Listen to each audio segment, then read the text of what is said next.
Hey, hello, and a wonderful day to you. This is Anton Benning with the show Superhuman Life Hacking. And today I wanted to dive in with you into the 6 principles for life and business mastery. Now, I learned these principles from Arash Vasuhi.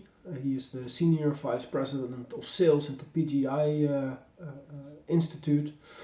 And once he mentioned these and how to dive deep into them and use them to get our life from where we are to where we want it to be, I was like, that's the key. That's the key to really developing ourselves to there where we have to be to get that which that we want to get or become who we want to be.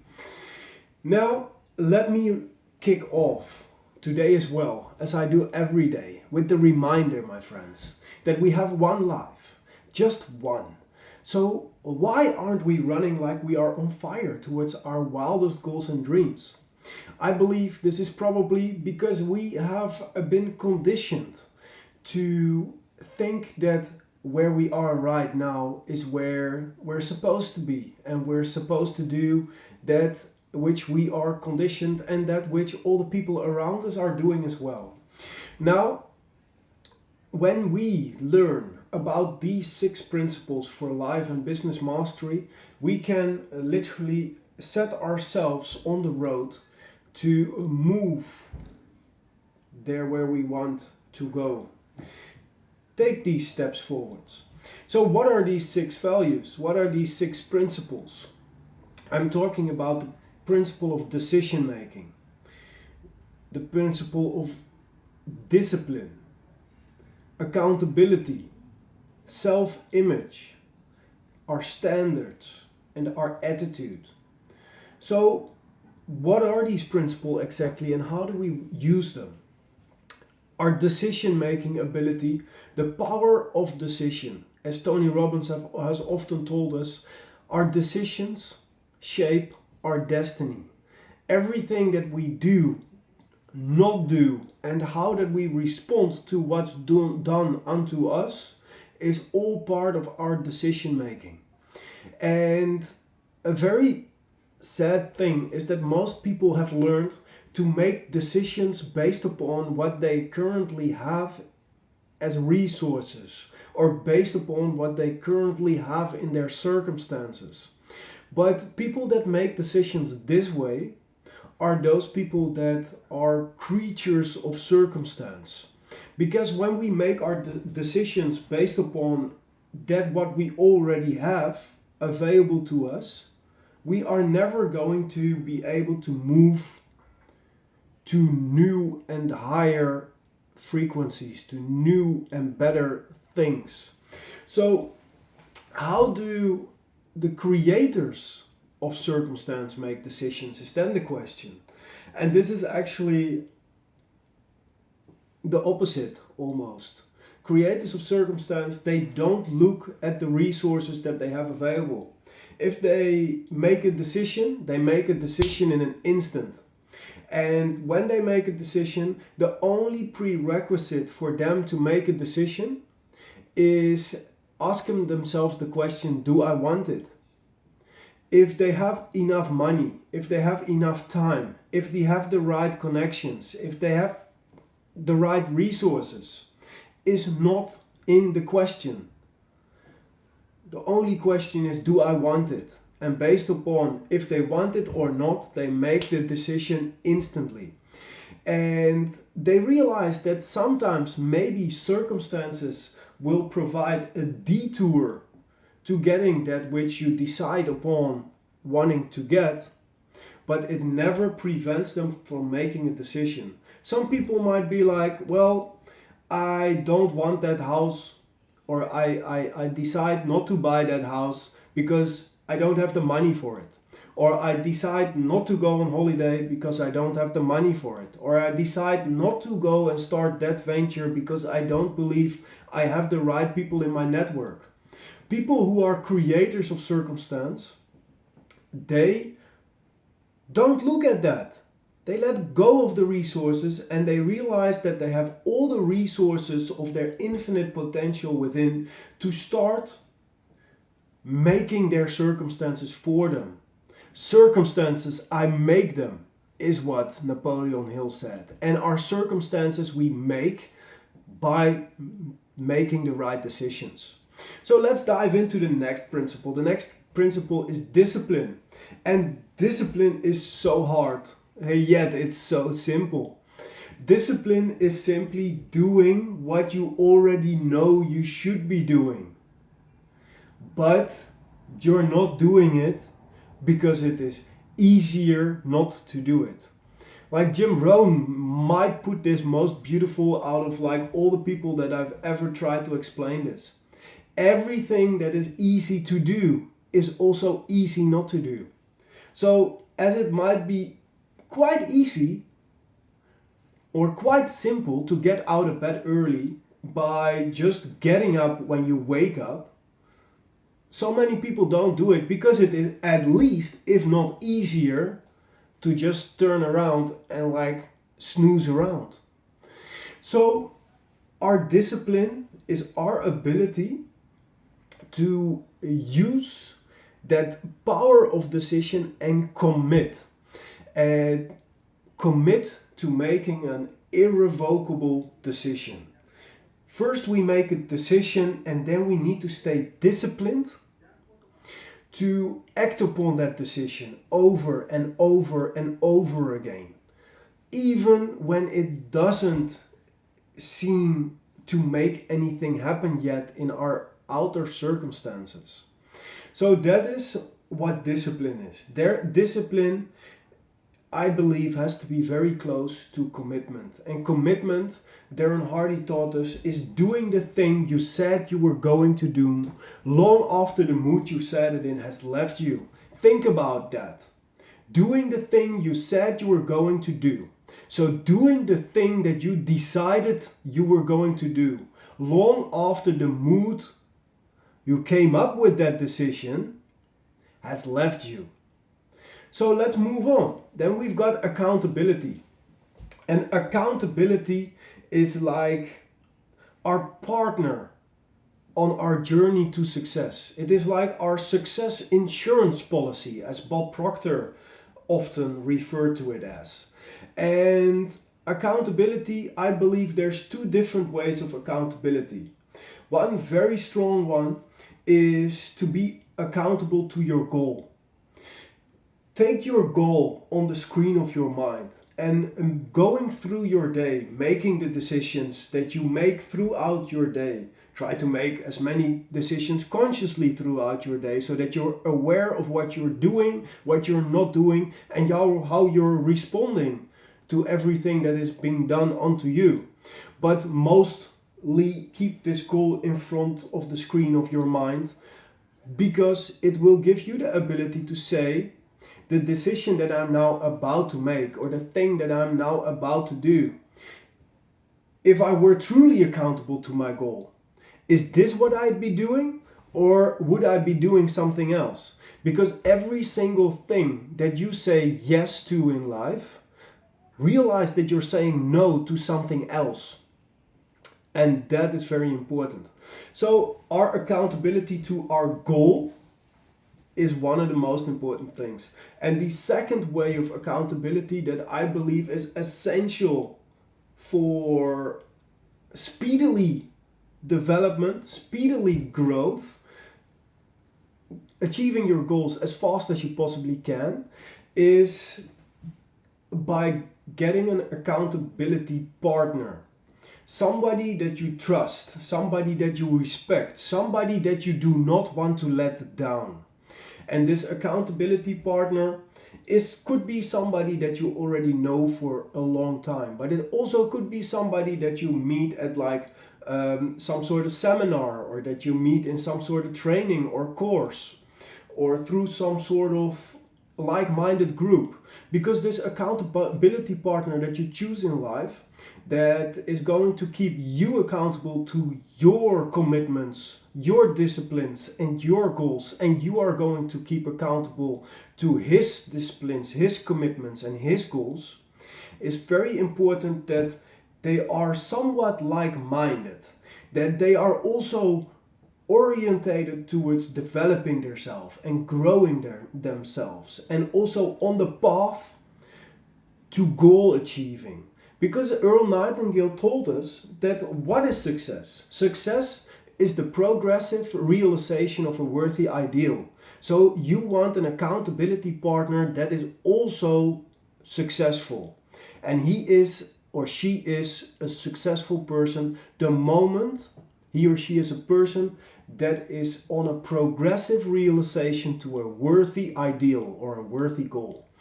And when you choose a great accountability partner, then you're going to move so much faster. And the reason for this is because you won't be in a battle anymore with yourself, against yourself, every time that you don't follow through on a discipline. You don't always have to keep knocking yourself down, but you have an accountability partner that will help you on that journey to keep you accountable. And you don't constantly have to fight against yourself anymore. You can be your best and truest fan.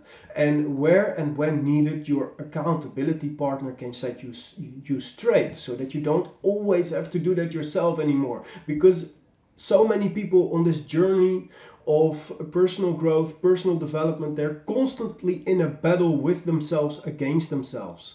And that becomes very hard over time. Let us move on. The fourth principle to life and business mastery is mastering our self-image. And the image or the concept that we have of ourselves is everything that we believe to be true. Everything that we believe to be true about ourselves, about our environment, about our friends, about we live in this place, about the universe. Everything that we believe to be true is a part of this of our self-image, of our concept of self. Because Bob Proctor, I don't know who he learned this from anymore, but he often said, I am not who I think I am. I am not who you think I am, but I am who I think that you think I am. So what does that mean? That means that the self-concept or the image that I have of myself is dependent of who I believe that you believe that I am. And for us to start to create our self-image consciously, we are going to have to re-evaluate our beliefs, because our beliefs are based upon our evaluation of something. And often when we re-evaluate that which we believe, we change our beliefs around it. So how do we do this? We have to start looking at, all right, who is the person that I want to be? And start thinking and living and acting from that person. What would, say you want to be a millionaire, and the goal of becoming a millionaire, Jim Rohn taught us, is not to get $1 million, but it is for the person you become in the process of earning $1 million. So that is the self-image that we got to build of ourselves. Say we want to earn that $1 million. What would a millionaire do? How would a millionaire think? How would a millionaire act? How would a millionaire behave? And be that person already. Because the self-image that we build of ourselves works like a cybernetic mechanism. And you might be like, what in the world is that kind of difficult word? A cybernetic mechanism is a mechanism that automatically deviates to a predetermined goal or a predetermined setting. And for a great example for this is the thermostat in our house. The thermostat in our house is a cybernetic mechanism.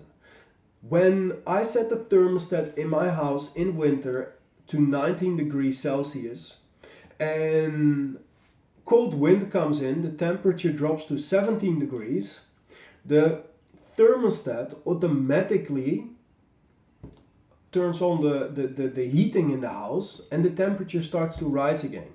At least if I make sure that the doors are closed to the outside, because otherwise the radiators might have a little bit of a challenge there. And another great example of a cybernetic mechanism is the automatic pilot in an airplane. Usually when you're in an airplane, the pilot could come and sit with you, have dinner with you, not an issue.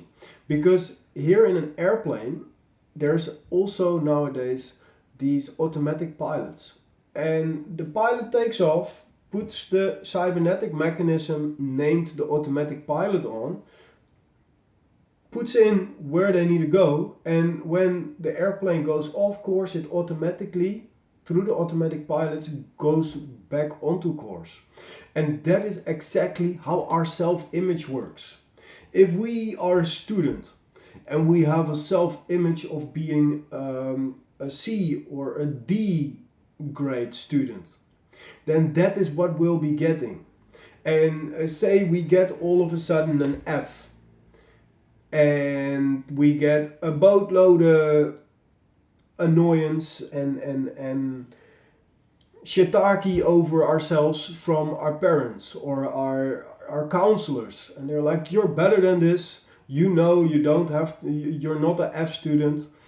And you start studying and you start studying, and all of a sudden, like, you deviate back to your self-image of being a C or D student. And this works the same with when you build yourself a self-image of a healthy, fit, athletic, energetic person, or if you build yourself an image of a millionaire, or if you build yourself an image of someone that constantly is struggling about money. It is your self-image that deviates you back to who you believe yourself to be.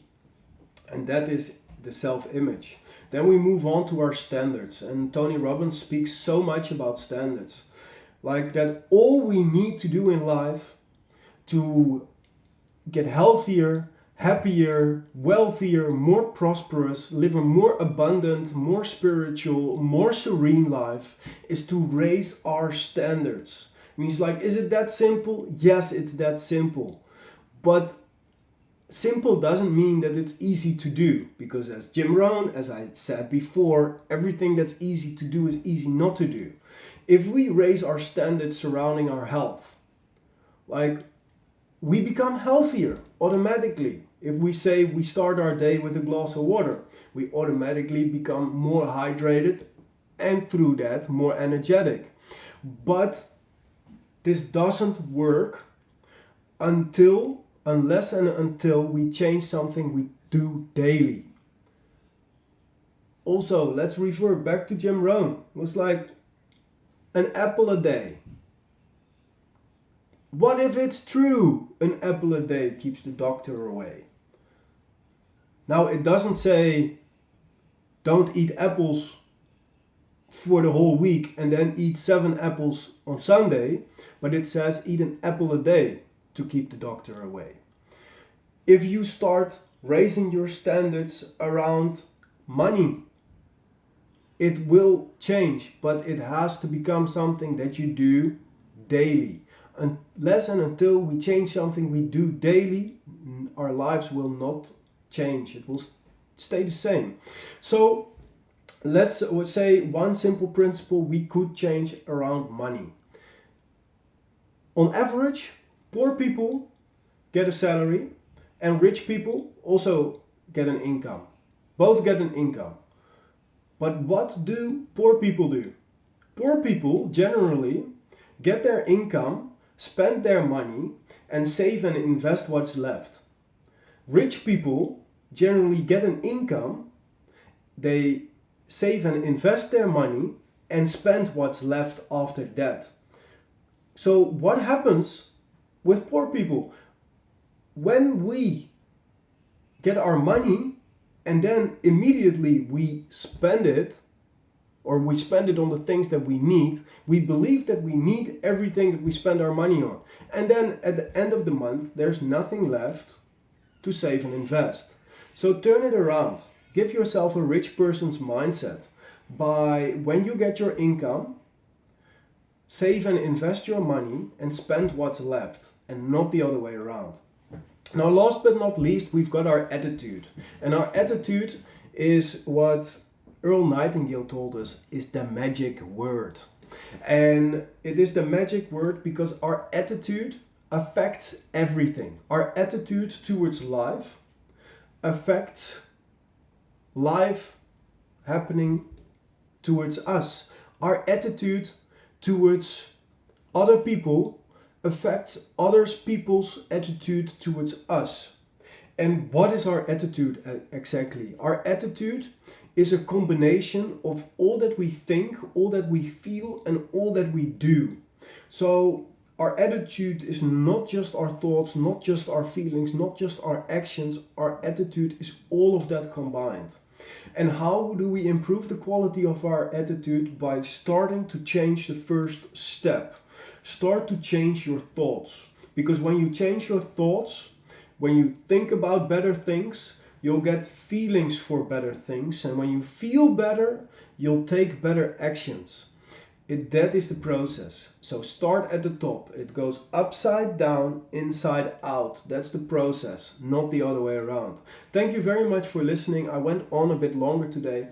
I'll think about maybe going and taking a deep dive in these 6 principles over the coming episodes. But we'll see. Thank you very much for listening today. And don't forget, my friends, let you not be a creature of circumstance, but let you be a creator of circumstance and build yourself the life of your dreams, because you deserve it and you're meant to live the life of your desires, because your desires come from within, come from the Father, come from the God, as some people name it. Now, for today, I would love to wish you a wonderful day today. And don't forget, my friends, to live with love and live with passion. Namaste.